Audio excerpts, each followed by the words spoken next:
So most of the presentation is about the slow food get-together that we had in New Orleans. And the slides are of various people that were involved, but mostly they're gratuitous food shots that are designed to make you all bitterly jealous that you weren't in New Orleans with us.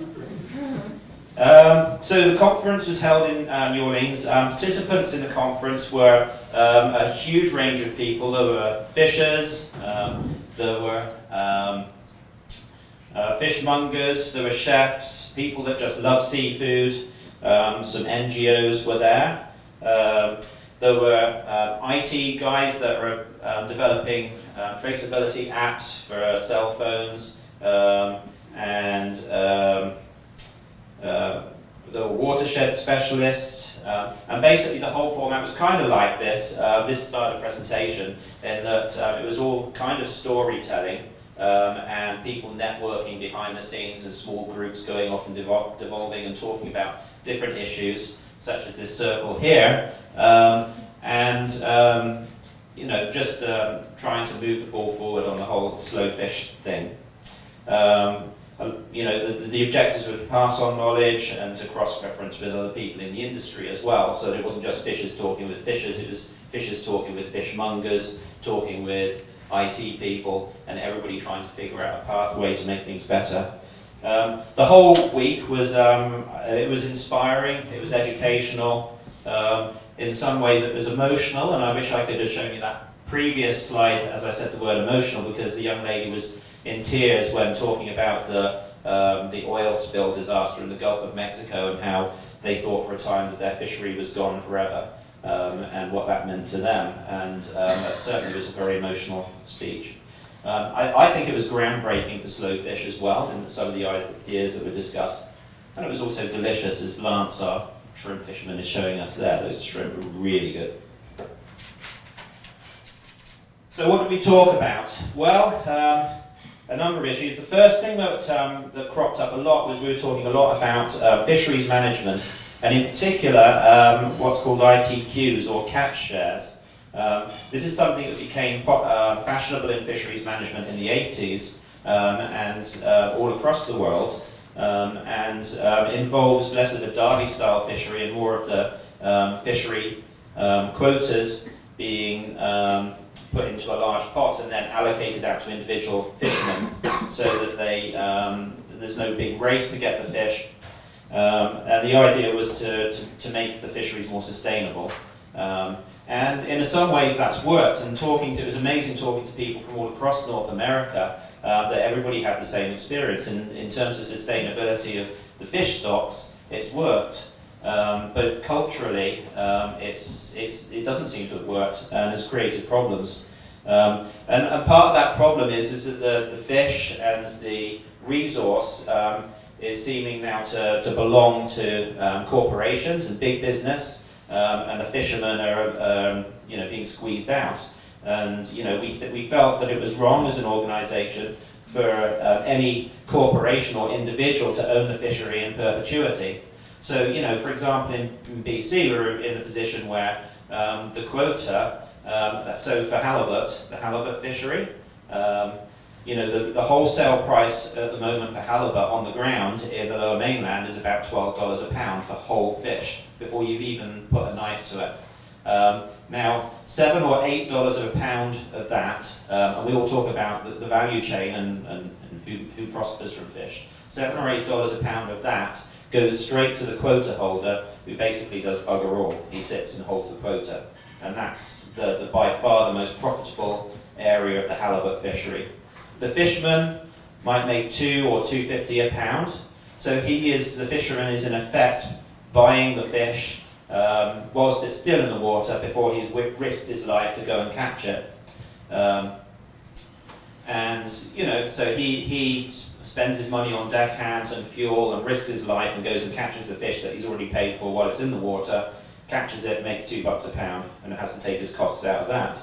Then it goes on to the fishmonger, poor little me, who is now squeezed into trying to make this thing affordable for everybody that wants halibut, because it's in big demand and it's a flagship fishery in BC. And then on to the chefs, who are also paying over the odds for it and trying to eke out some sort of a profit, and a lot of chefs, it's a loss leader. They have seafood on the menu, but that's not what they make their money on.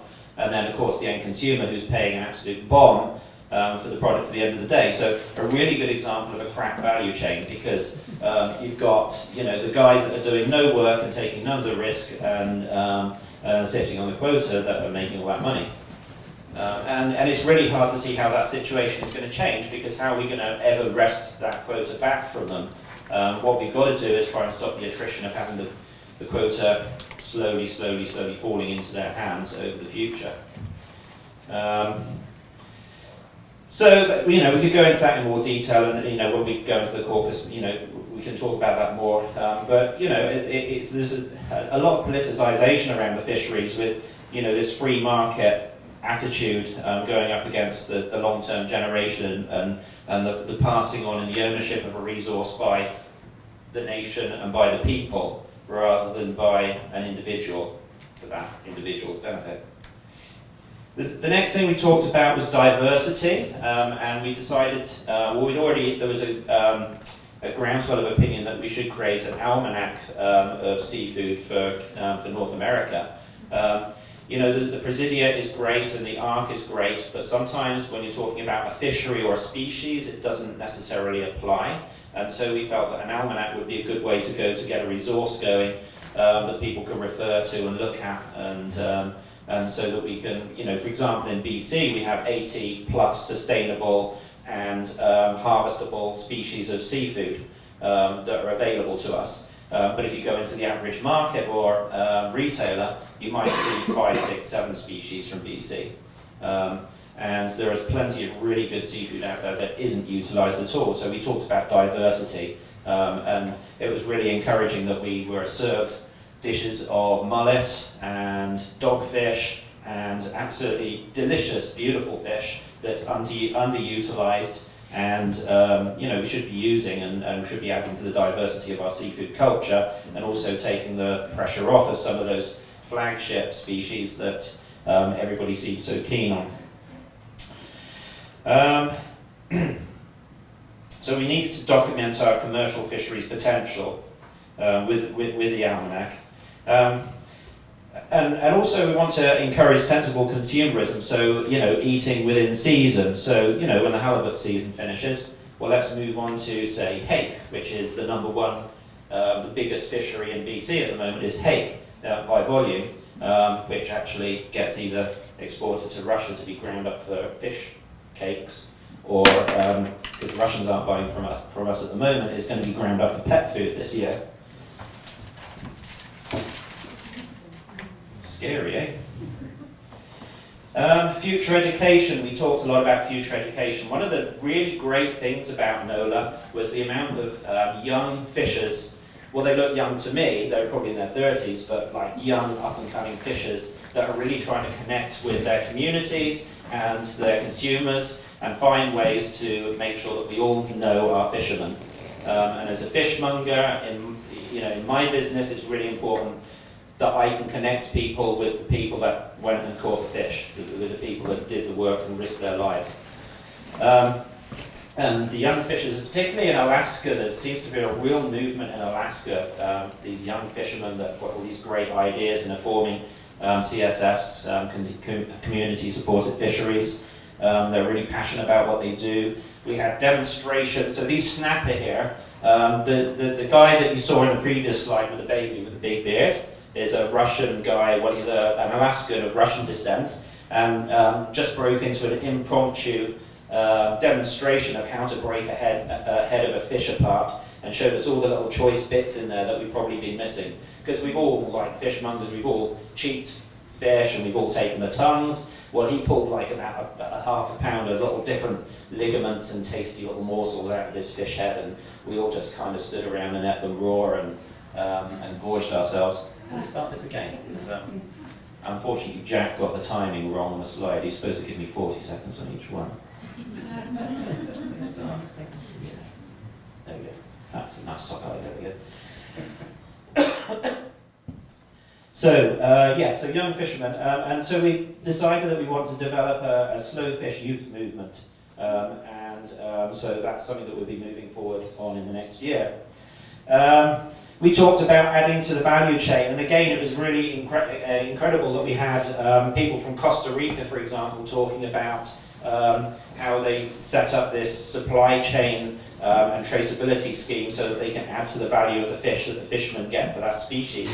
And we're seeing that all around the world, where those artisanal fishermen are now starting to get more money for their fish, and to be able to slow things down a bit. So one of the really encouraging things that's really got me excited in the last month is I've been able to buy rod and reel caught rockfish from BC.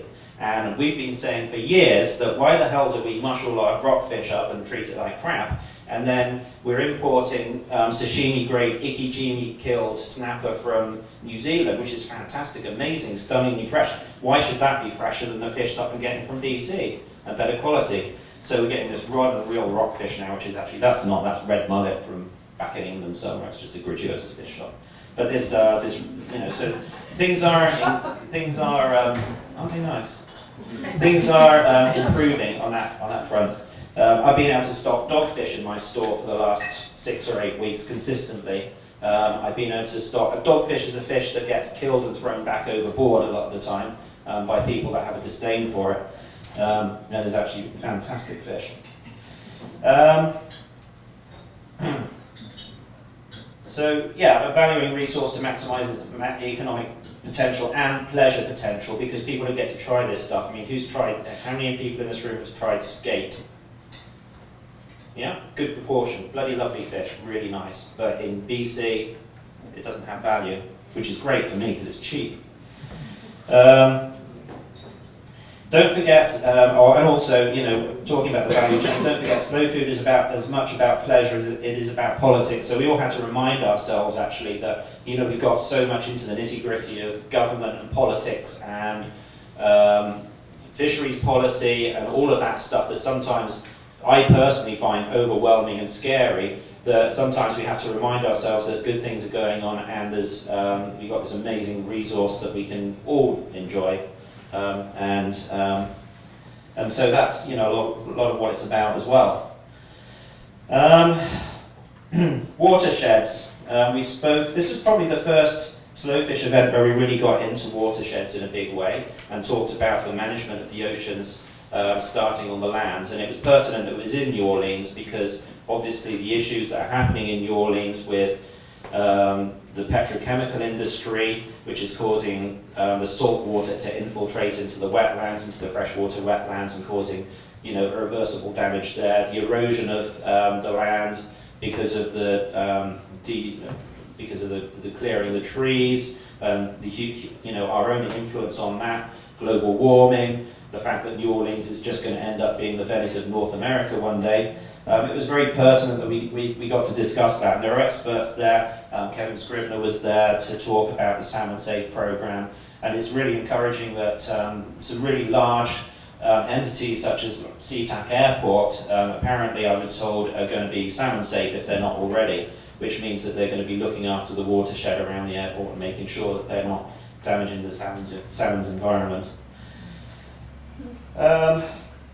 So, you know, good fisheries management really starts with good watershed management, and we've seen that in the Okanagan, with the Okanagan sockeye as well. And Pauline was here earlier talking about that, where they've got this little cabin office in Penticton, which is by their hatchery, where they sit and talk to the water managers downstream. And so now the salmon are taken into account when we're making water management decisions. Sometimes it might not necessarily be the best decision for the salmon. If it means flooding somebody downstream, then, you know, obviously that has to take a priority. But at least the discussion is there, and the science is there, and the salmon are taken into account, and the salmon's needs are taken into account when we're managing that watershed, which is really, really important. So, you know, Congress was, I thought it was an enormous step forward. When we consider that the need and desire for a slowfish section has only been identified in Canada for, I think, 8 years or so now. And so, you know, we can see that we can pool our resources with colleagues across the Americas, South and North America, and internationally. And it was really heartening to see everybody talking the same language, talking about the same things, the same issues, the same wishes for the future, how we really want our fisheries to go. So that we can develop a community-based resource management of the fisheries, and that we can continue to gain pleasure from our beautiful oceans harvest. So in short, we've moved the ball forward. We now need slow fish and slow food community to work hard on all of our identified initiatives to increase the momentum and to ensure that we can continue to establish a better, cleaner and more fair way of harvesting our seafood.